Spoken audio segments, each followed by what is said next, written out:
Assalamualaikum warahmatullahi wabarakatuh. Kami dari kelompok 3 akan mempresentasikan hasil diskusi kami yang berjudul Audit Sektor Pabrik, yang beranggotakan saya Rahma Fitri, Nurahmi Nabila, Rifa Effendi, dan Puji Devani Putri. Value for money audit. Pengertian audit dalam audit keuangan adalah suatu proses yang sistematis untuk memperoleh dan mengevaluasi bukti secara objektif mengenai asersi atas tindakan dan kejadian ekonomi.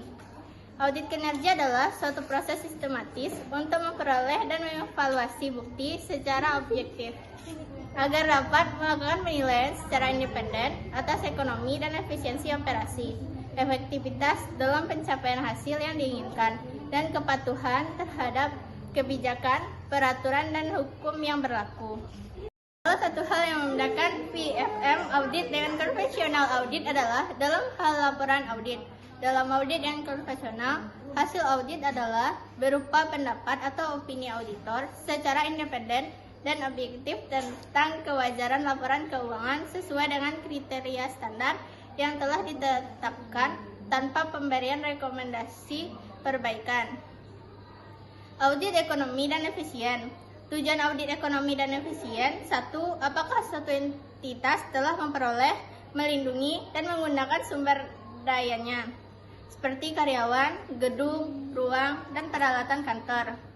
2. Penyebab terjadinya praktik-praktik yang tidak ekonomis atau tidak efisien, termasuk ketidakmampuan organisasi dalam mengelola sistem informasi, prosedur, administrasi, dan struktur organisasi.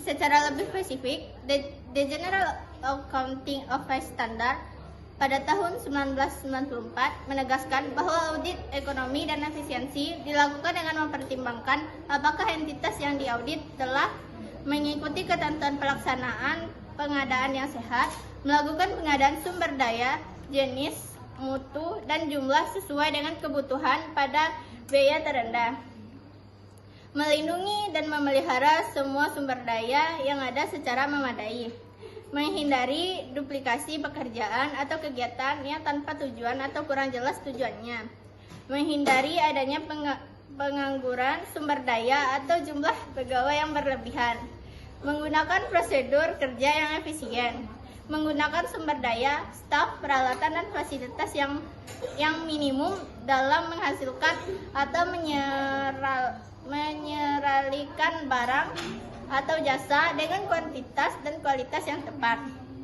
mematuhi persyaratan peraturan perundang-undang yang berkaitan dengan perolehan, pemeliharaan, dan penggunaan sumber daya negara, melaporkan ukuran yang sah dan dapat dipertanggungjawabkan mengenai kehematan dan efisiensi. Audit efektivitas. 1. Tingkat pencapaian hasil atau manfaat yang diinginkan. 2. Kesesuaian hasil dengan tujuan yang ditetapkan sebelumnya. 3. Apakah entitas yang diaudit telah mempertimbangkan alternatif lain yang memberikan hasil yang sama dengan biaya yang paling rendah, yang dapat digunakan untuk mengevaluasi pelaksanaan suatu program, yaitu 1. Proksi untuk mengukur dampak atau pengaruh. 2. Evaluasi oleh konsumen. 3. Evaluasi yang menitik beratkan pada proses bukan pada hasil. Karakteristik audit kinerja yang merupakan gabungan antara audit manajemen dan audit program dapat dilihat pada gambar di samping. 1. Byproduct PFM work. Pekerjaan value for money audit yang merupakan tujuan sekunder di samping pekerjaan utama yang lebih penting. Pekerjaan ini biasanya kurang terstruktur dibandingkan dengan kegiatan atau tugas yang lainnya. Tipe pekerjaan ini biasanya berupa untuk mencari penghematan dengan jalan melakukan sedikit perubahan dalam praktik kerja. Perubahan yang dilakukan mungkin hanya sebagian kecil, tapi seringkali memiliki manfaat yang substansial. 2. Arrangement review. Pekerjaan value for money audit yang dilakukan untuk menjamin atau memastikan bahwa klien telah melakukan tugas administrasi yang diperlukan untuk mencapai value for money dalam organisasi yang memberikan jasa kompleks. Operasi yang ekonomis, efisien, dan efektif hanya dapat dilakukan jika terjadi serangkaian peraturan formal untuk mengontrol penggunaan sumber daya. Auditor dapat mengecek dan menilai keberadaan peraturan formal secara semacam ini. 3. Performance review. Pekerjaan yang dilakukan untuk menilai secara objektif value for money yang telah dicapai oleh klien dan membandingkan dengan kriteria atau pembanding yang valid. Penilaian terhadap kinerja klien dapat dilakukan dengan membandingkan hasil yang telah dicapai dengan kinerja masa lalu, target yang telah ditetapkan sebelumnya, atau kinerja organisasi sejenis lainnya. Nah, hitungan antara pihak-pihak yang terlibat dalam audit kinerja dan fungsi yang terjadi di antara pihak-pihak tersebut dapat digambarkan pada gambar di samping tersebut.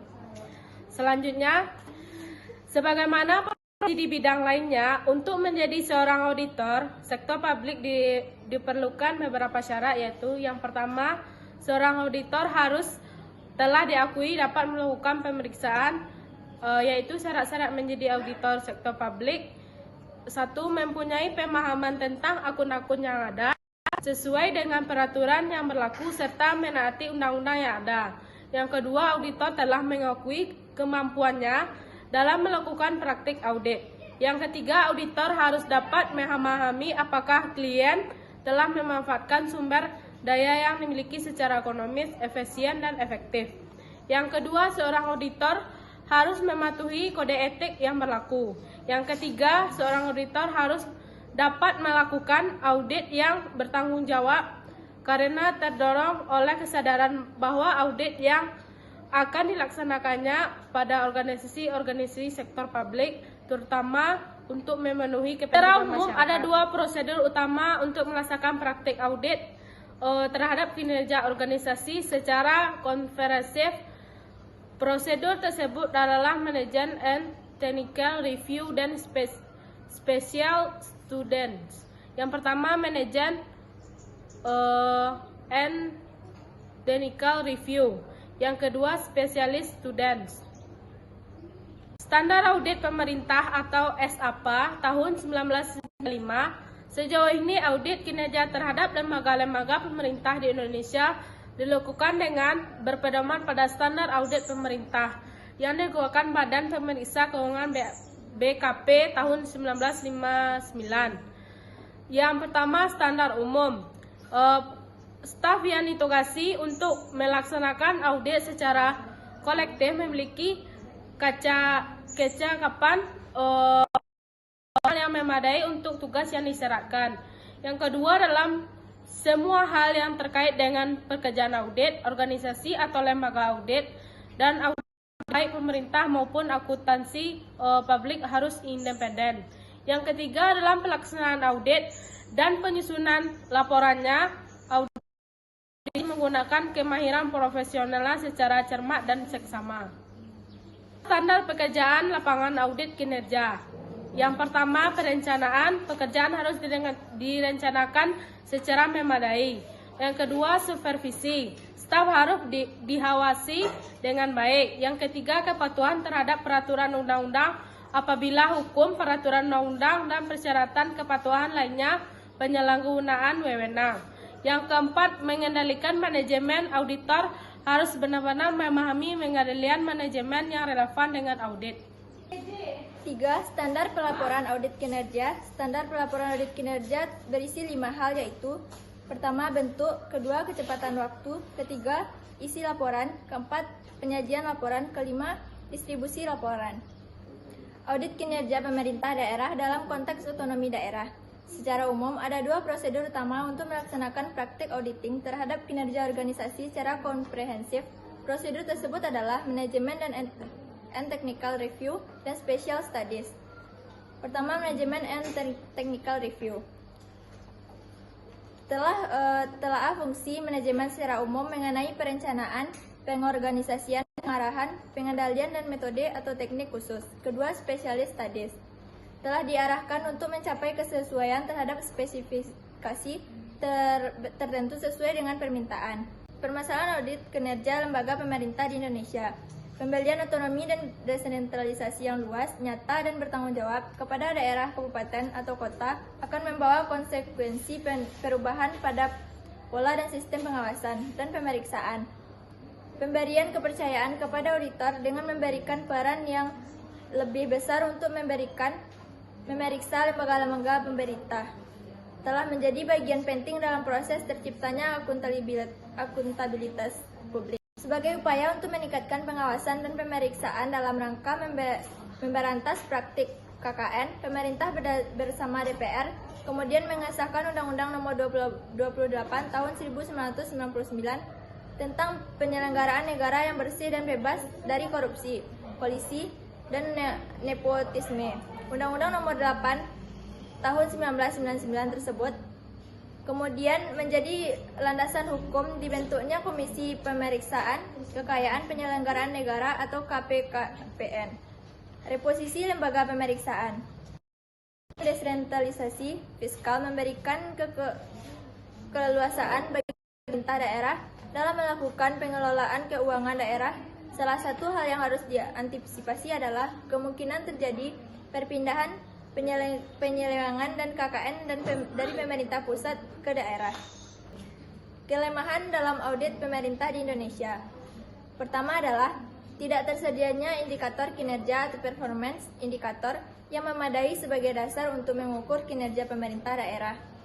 Kedua, terkait dengan masalah struktur lembaga pemeriksa pemerintah pusat dan daerah di Indonesia, permasalahan yang ada adalah banyaknya lembaga pemeriksaan fungsional yang overlapping satu dengan lainnya, yang menyebabkan pelaksanaan pengauditan tidak efisien dan tidak efektif.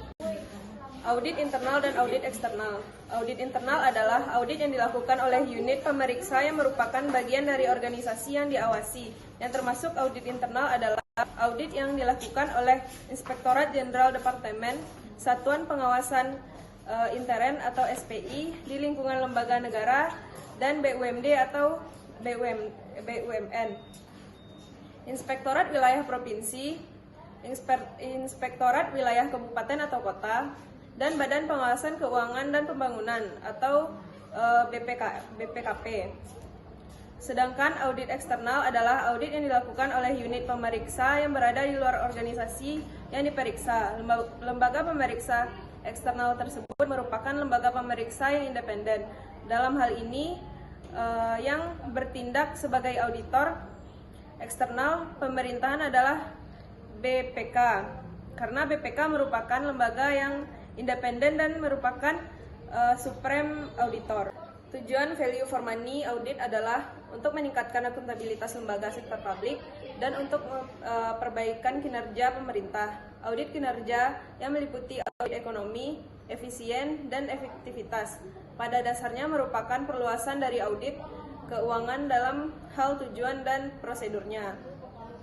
Audit ekonomi dan efisiensi terutama bertujuan untuk menentukan apakah suatu entitas telah memperoleh, melindungi, dan menggunakan sumber dayanya seperti karyawan, gedung, ruang, dan peralatan kantor secara ekonomis dan efisien. Kelemahan dalam melakukan audit pemerintah di Indonesia adalah satu, kelemahan bersifat meningkat karena tidak adanya indikator atau kriteria kinerja yang memadai sebagai dasar untuk mengukur kinerja pemerintah dan belum adanya standar akuntansi keuangan pemerintah yang baku. 2. Terkait dengan masalah struktur lembaga audit pemerintah pusat dan daerah-daerah di Indonesia karena banyaknya lembaga pemeriksa fungsional yang overlapping satu dengan lainnya sehingga menyebabkan pelaksanaan pengauditan tidak efisien dan efektif. Oleh sebab itu, perlu reposisi lembaga pemeriksa dengan adanya auditor internal dan eksternal untuk membedakan peran masing-masing. Reposisi akan efektif jika masing-masing menjalankan tugas dan fungsinya dengan baik. Sekian presentasi dari kelompok kami. Banyak kurang mohon maaf. Assalamualaikum warahmatullahi wabarakatuh.